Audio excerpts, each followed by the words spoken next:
مری پہاڑوں کی شہزادی، لیکن اس کی اصل شان اس کے باسی ہیں۔ یہ زمین نسلوں کی گواہی دیتی ہے۔ وہ قبائل جنہوں نے ان وادیوں میں پہلا گھر بسایا، وہی آج مری کی بنیاد کہلاتے ہیں۔ تاریخ کے صفحات بتاتے ہیں کہ مری کے پہاڑ صدیوں تک جنگلات اور چراگاہوں کا خطہ تھے۔ رفتہ رفتہ مختلف قبائل یہاں آ کر بسے، کچھ عرب سے، کچھ افغانستان سے، کچھ پوٹھوہار کے میدانوں سے۔ یوں ایک نیا تمدن جنم لینے لگا۔ شجرہ نسب صرف ناموں کی فہرست نہیں، یہ شناخت کا سلسلہ ہے جو نسلوں کو جوڑتا ہے۔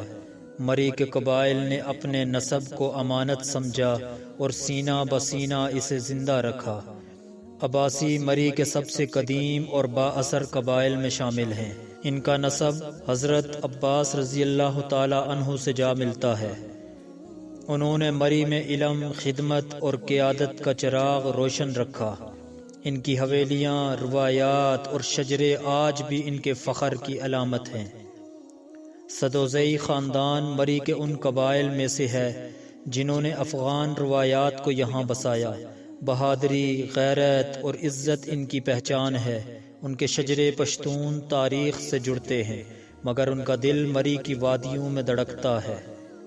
راجہ خاندان مری کی قیادت اور عدل و وقار کا استعارہ رہا ہے۔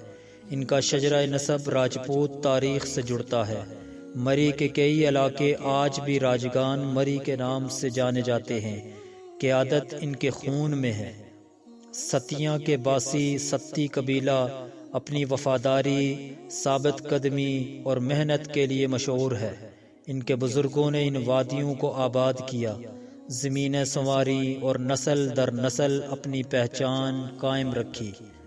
گجر قوم مری کے معاشی ڈھانچے کا بنیادی ستون رہی ہے۔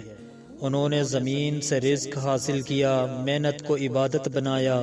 ان کے شجرے ان کی صدیوں پرانی قربانیوں کی یاد ہیں۔ چوہان اور دیگر راجپوت خاندانوں نے مری میں وقار، غیرت اور روایت کی بنیاد رکھی۔ ان کی تاریخ میدان جنگ سے لے کر دیہات کی بستیوں تک پھیلی ہے۔ مری کی ثقافت میں ان کا حصہ ناقابل فراموش ہے۔ مری میں کئی روحانی خانوادے آباد ہیں۔ ان کے شجرے حضرت علی المرتضیٰ رضی اللہ تعالی عنہ کی اولاد سے جا ملتے ہیں۔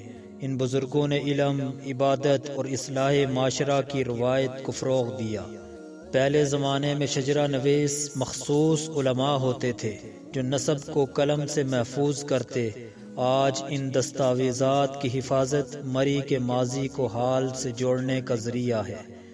مری میں نسب صرف کاغذوں میں نہیں بلکہ باتوں، داستانوں اور دعاؤں میں زندہ ہے۔ بزرگ نسل اپنے آبا کے نام یوں سناتی ہے جیسے وہ کل ہی کی بات ہو۔ آج مری کی نئی نسل اپنے ماضی کو ڈیجیٹل شکل میں محفوظ کر رہی ہے۔ پرانے شجرے اب سکین ہو کر ڈیٹا بیس کا حصہ ہیں۔ روایت اب تحقیق سے جڑ گئی ہے۔ یہ تمام قبائل چاہے کسی نسل سے ہوں، ایک ہی مری کے فرزند ہیں۔ یہ اتحاد، محبت اور بھائی چارہ مری کی اصل پہچان ہے۔ یہی وحدت اس سرزمین کو زندہ رکھے ہوئے ہے۔ یہ پہاڑ، یہ لوگ، ان کے شجرے سب مل کر مری کی بنیاد ہیں۔ وہ بنیاد جو نسلوں سے قائم ہے اور آنے والے وقت تک باقی رہے گی۔ یہی مری ہے پہاڑوں کے وارثوں کی سرزمین۔